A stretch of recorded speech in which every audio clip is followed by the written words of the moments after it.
Well, no other gods. No other gods before me. Number 13. Briefly, we're talking about the dark trinity of Baal, Ishtar, Molech. The gods who seem to have ruled this earth for longer than our God has ruled this earth. Now we know that that's provisional and conditional. Our God has never lost control. Our God has never not been in control, but he has allowed man's free will to choose. And we've not done a very good job of choosing throughout the eons of time. Amen? We looked briefly, and we're ending the second goddess. The second one is a goddess named Ishtar, the sacred prostitute, sexual revolution, drugs, alcohol, rock and roll, the occult, incantations, spells, sorcerers, amulets, potions. This is what she brings in, is sexuality and change and interchangeableness of sexes and gender bending and prostitution and worship of such, pornography.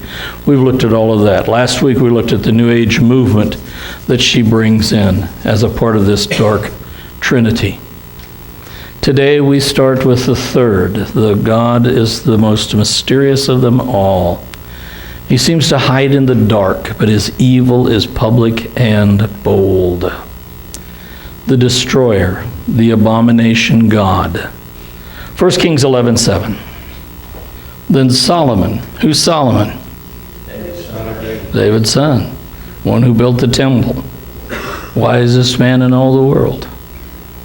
Solomon built a high place for Chemosh, the detestable idol of Moab, in the mountain which is east of Jerusalem, and for Moloch, the detestable idol of the sons of Ammon. Oh my goodness. What are you doing, Solomon? Right. What are you doing? You built the temple, and now you're building a place of worship and temple for false gods. Look at Leviticus 18. Verse 21. Leviticus, the rules given to the Israelites to live by. Leviticus 18:21 says, "You shall not give any of your offspring to offer them to Molech, nor shall you profane the name of your God. I am the Lord." Molech seems to have been around at that time, don't you think? Yeah, the abomination God. Look at 2 Kings 23, verse 10. He also defiled Topheth, which is in the valley of the son of Hinnom, that no man might make his son or his daughter pass through the fire for Molech. That in the valley of Hinnom, which Solomon had built. Now the king is tearing down. He's getting rid of it. The word Topheth means the burning place. He went to the place that had been designed for the burning of the children and took it away, destroyed it. Revival in the land. The destruction of the false god, Molech. Molech, the mysterious, dark god. You see, he introduces the darkest of all of the sins. Child sacrifice. But to make it even worse, the parents are doing the sacrificing. It's one thing for a tribe on an island somewhere to have a witch doctor that says, "I demand your child," and the parents grieve and scream and cry and bargain and do everything they can to keep their baby safe. But the witch doctor has control, and his army takes the child and they throw it in the volcano for prosperity's sake. It's another thing for the parents to say, "You know, the farm's not looking good, let's go kill a child." That's a whole different kettle, isn't it? It's a whole different thing when the parents are the ones that are offering the children. So we take the darkest of all sins and we make it just a little bit darker. Just a little bit darker. This truly shows that the nation of Israel had turned entirely against God's ways and had forsaken him completely. The prophets say that this is the day that changed everything. They refer back to this time. When they talk about turning to other gods, these are the ones that are referred to. The ones that no longer respect life or holiness or the holy God at all.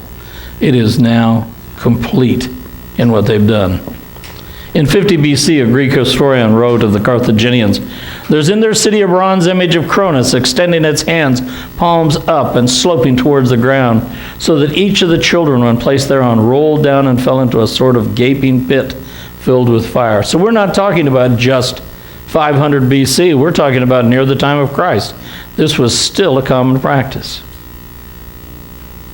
The Christian historian of 250 AD was talking and said of the Syrians and the Edomites, "So they commit murder before they bring forth, and these things assuredly come down from the teaching of your gods." They commit more murder before birth, before they bring forth. He's talking about abortion, and is saying it is from the teaching of false gods. I am not pro-life, I'm pro-God. Yes. You want to know the spirit of Antichrist? Planned Parenthood. Yeah. Pro-choice.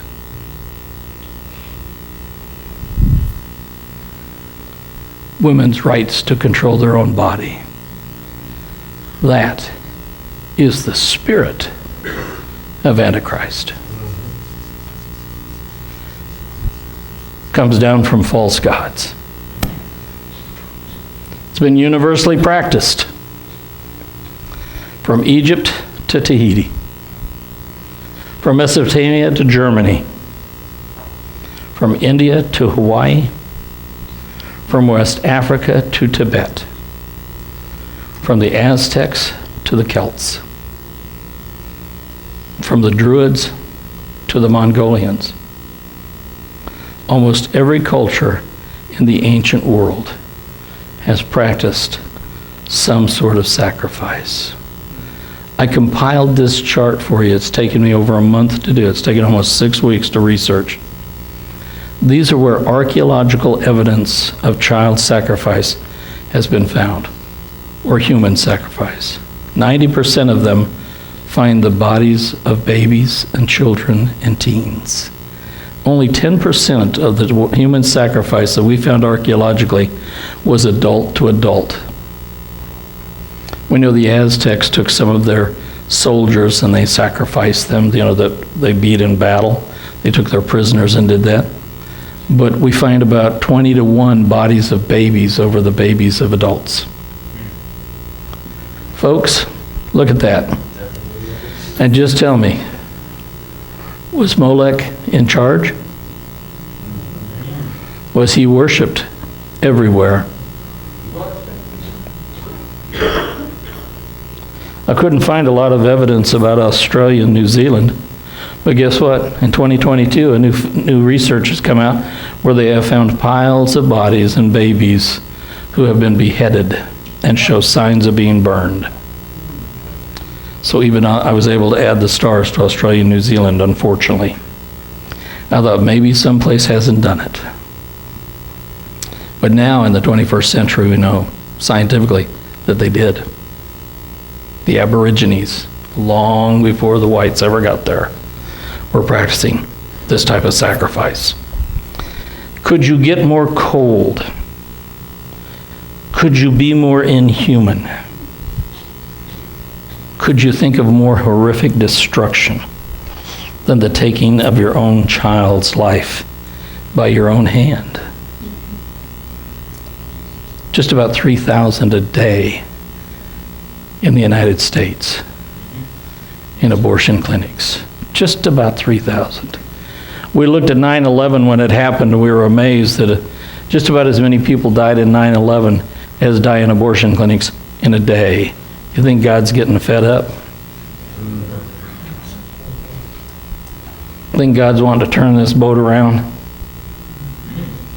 If 9/11 was a judgment on America, the number is not very coincidental.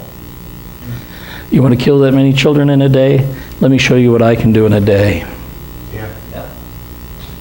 When my judgment comes. In the Old Testament, Deuteronomy 1:31, and in the wilderness where you saw how the Lord your God carried you.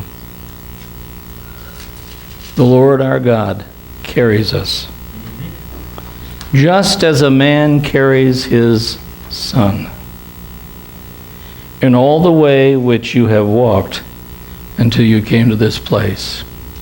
You see, the picture that God gives to be like him is to not to kill the child, but to carry the child. Yep. He carried us, his children, when he had every right to take our lives. Yes. Look at Psalm 127:3. Behold, children are a gift of the Lord. The fruit of the womb is a reward, not a curse or a punishment. Right. Come on. To believe that a gift of God, no matter how it was conceived, is not coming from God, is to believe that the devil can give birth. Listen, you're not going to get an abortion if you think that's a gift from God. It has to be a rapist seed from Satan that I have to get rid of. You change the entire concept of what birth is and say, there is no way that it can be godly. There is no way that it can be good. There's no way that it can be prosperous. There's no way that it can be fruitful. This will be nothing but a burden and a sin and a curse the rest of its life. Stop it now. End it now. Don't make me put up with it now. You might as well walk up to the throne of God and say, are you in charge here? And he says, yes. And you spit in his face and say, well, you're not doing a very good job. That's the definition of pro-choice.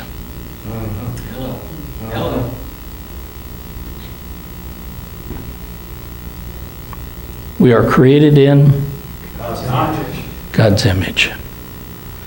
Life is, say it again. Look at 139, Psalm 139. Psalm 139, 13, 14, 15, 16 tells us, for you formed my inward parts. Gee, that sounds embryonic, doesn't it? Sounds like an embryo.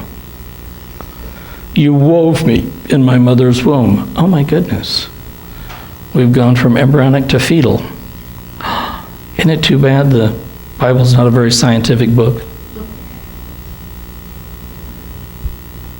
You formed my inward parts. You wove me in my mother's womb. I will give thanks to you, for I am fearfully and wonderfully made. Wonderful are your works, and my soul knows it very well. My frame is not hidden from you. When I was made in secret and skillfully wrought in the depths of the earth, your eyes have seen my unformed substance, clump of cells. That's right.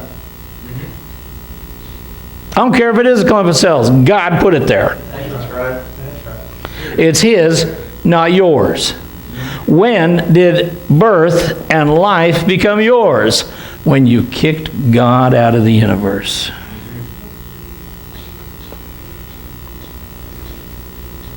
You've seen my unformed substance, and in your book were all written the days that were ordained for me, when as yet there was not one of them. Before I was born, my days were numbered, ordered, and my journey was set.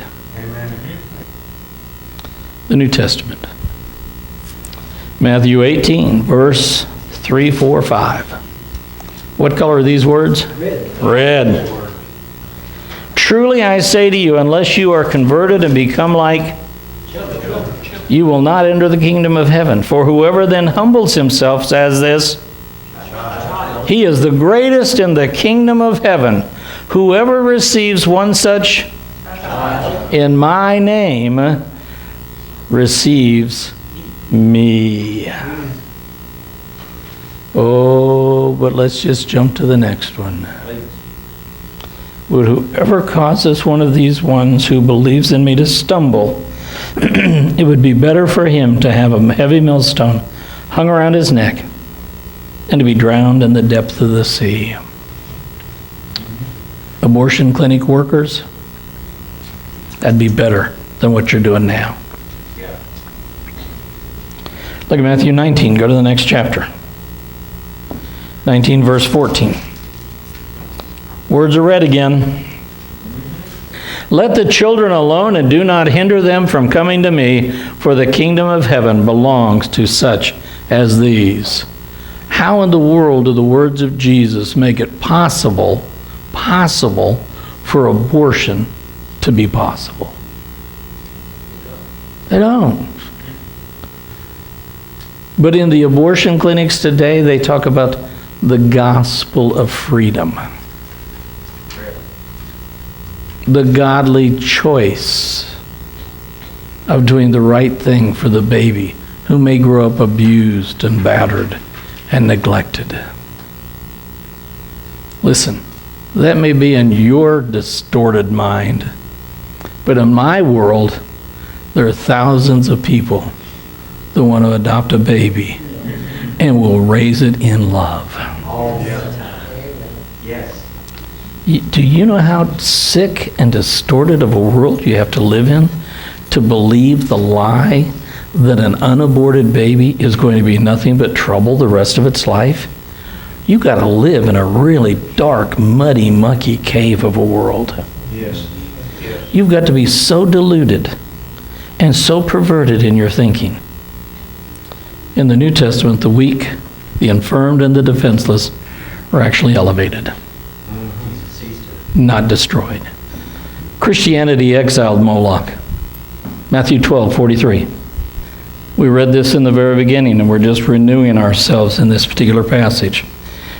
Now, when the unclean spirit goes out of a man, it passes through waterless places, seeking rest, and does not find it. And it says, I will return to my house from which I came. And when it comes, it finds it unoccupied, swept, and put in order. Then it goes and takes along with it 7 other spirits more wicked than itself, and they go in and live there. And the last state of that man becomes worse than the first. That is the way it will also be with this evil generation. Again, I'll remind you that this parable, and it is a parable, may have been based on reality, but he's telling it as a parable, that this is not about people.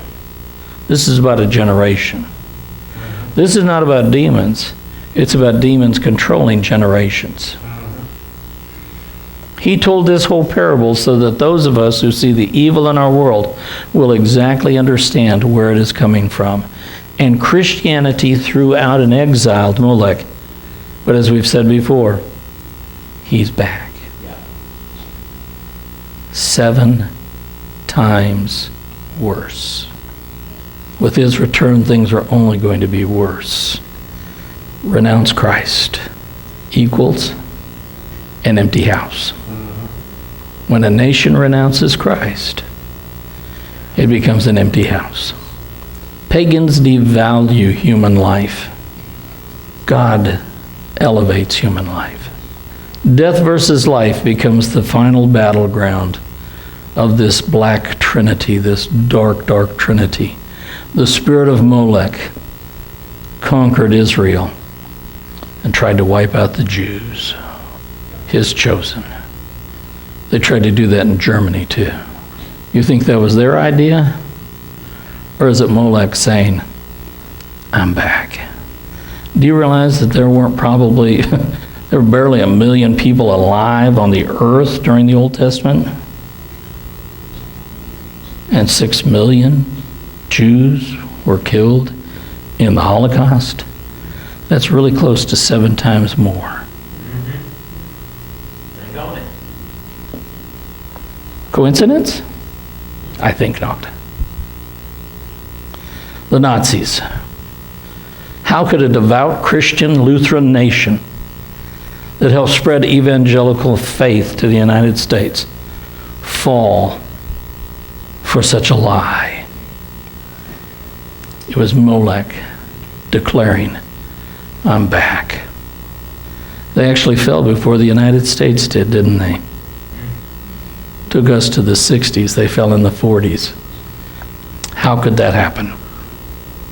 How could this happen in a civilized world? We now have the printing press. We have electronics. We have ways to communicate around the world. How in the world could such an evil spirit take over? Look at Jeremiah 32:35. We're about to look at that. I told you that the whole concept of this study is to look at this man's book, but I'm going to go a whole lot deeper, and I'm going to dig a whole lot more, and I'm going to make it make sense in places that I think he jumps. I want to explain how we got where we are. Jeremiah 32:35 says, "They built the high places of Baal that are in the valley of Ben Hinnom to cause their sons and their daughters to pass through the fire to Molech, which I had not commanded them, nor had it entered my mind that they should do this abomination, abomination, abomination, to cause Judah to sin." I don't think God's in favor of this. What do you think? You see, the very absence of God results in the most pagan of acts. Remove God, which is what Baal did. Ishtar brought in the sexuality and the pornography and the drunkenness, and now Moloch comes in and says, "Hey, I think your God had a really good idea. Bring me your firstborn."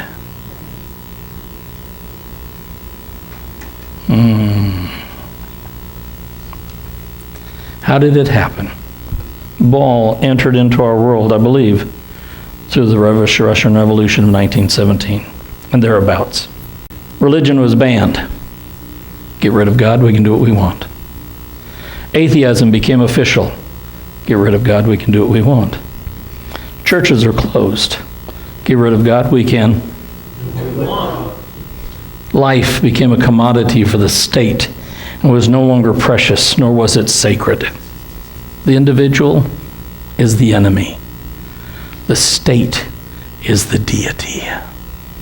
Mass murders began after that revolution. Remember, pagans devalue human life. 7 to 12 million dissidents were killed, or we'll never know the exact number. From 1917 to 1930, 7 to 12 million Russians were killed. Many of them Jews.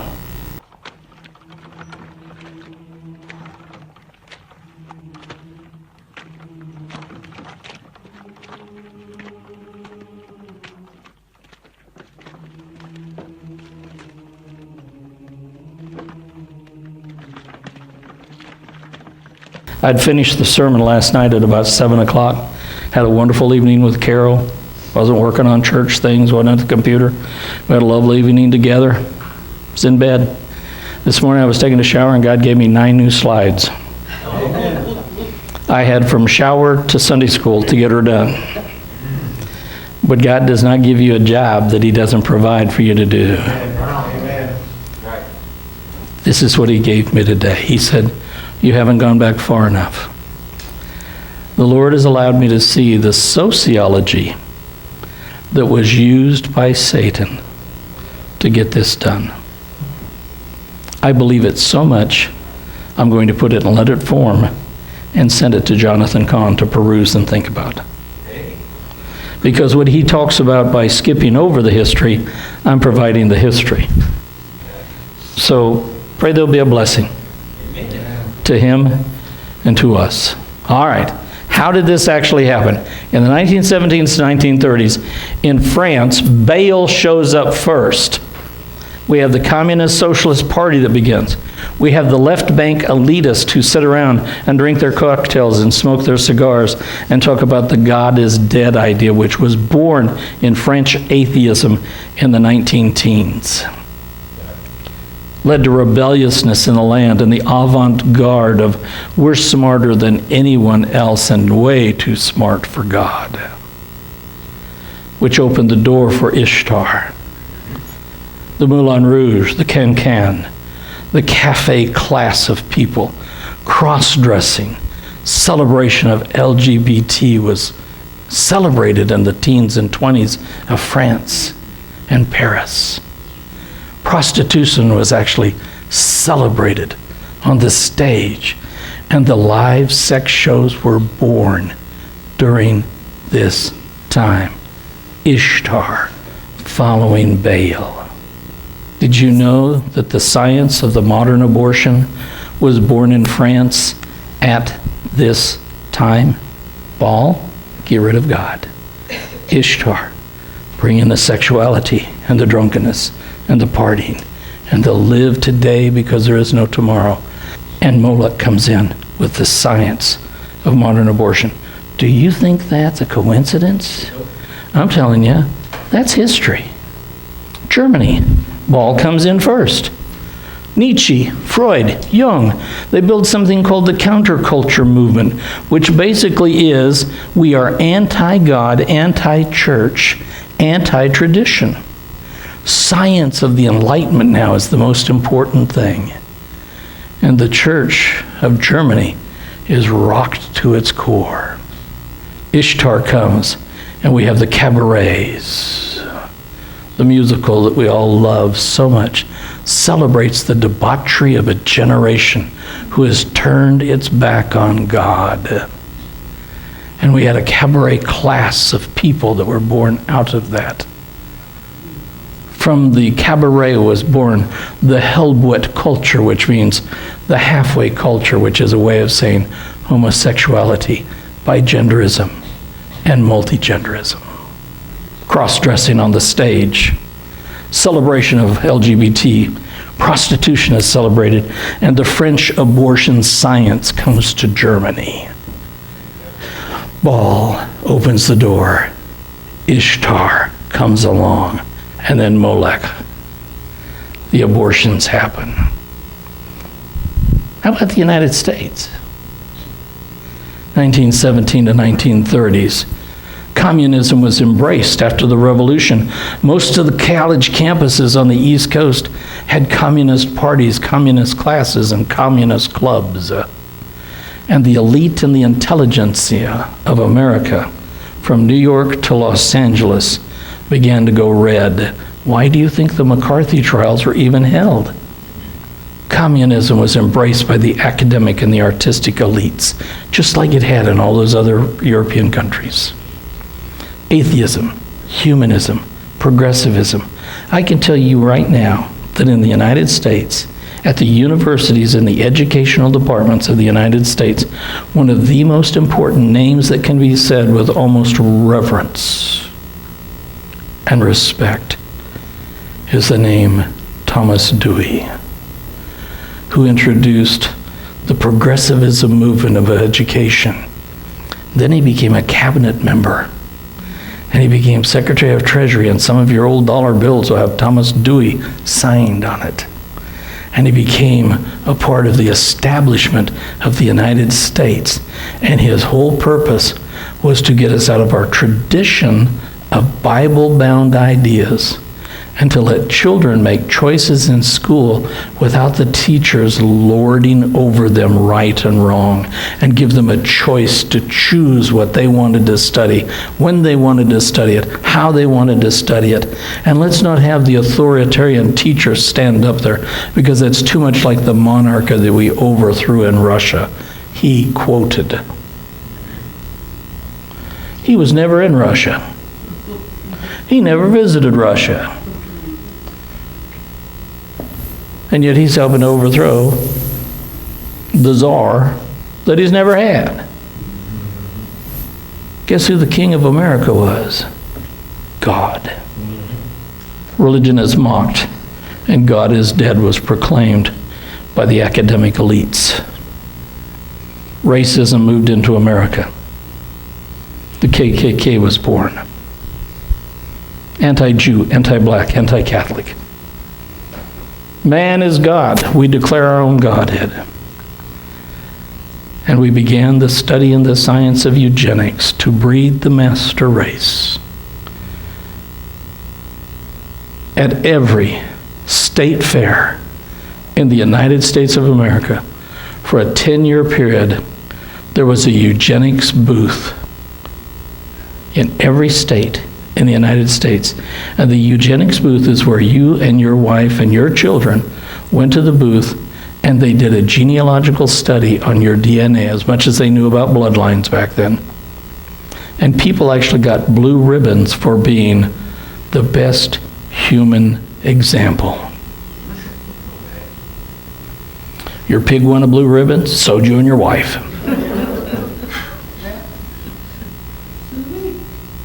Eugenics. Let's get rid of the retarded. Let's get rid of the lame. Let's get rid of all the inferiors. That goes with laziness, by the way. The impure blood. Let's do that with free abortions. And with some races, we'll do it with lynching. One state in the United States enacted a sterilization law that was sweeping. The state of Virginia passed a sterilization law, and every person in every insane asylum and prison was sterilized in a 16-month period so that they couldn't pass on the bad blood. Let's spread that around the country. The two leaders of the American eugenics plan, centered in Ohio, were flown to Germany at the German government's expense to be given doctorates by the University of Heidelberg. And there they left their journals in Germany on how to create a perfect race. And 16 years later, Hitler is the head of the Democratic Socialist Party. We gave them the idea that came back, and MOLECH said, thank you. You see, even in the States, we've had Baal to Ishtar to MOLECH. Pagans devalue human life. Pagans devalue human life. This is how we got where we are today. Can you see the progression of Baal to Ishtar to MOLECH? Yes. It is a cultural thing that is historical, that follows, just like this guy in the book said. He just doesn't illuminate it and doesn't mention it. What do we do? How did it get such a foothold? I want to know, how did America flip so quickly? I've asked you that from the pulpit dozens of times. We found the answer. The gods are back. And they're coming back 7 times stronger than they were. What were hundreds are now millions.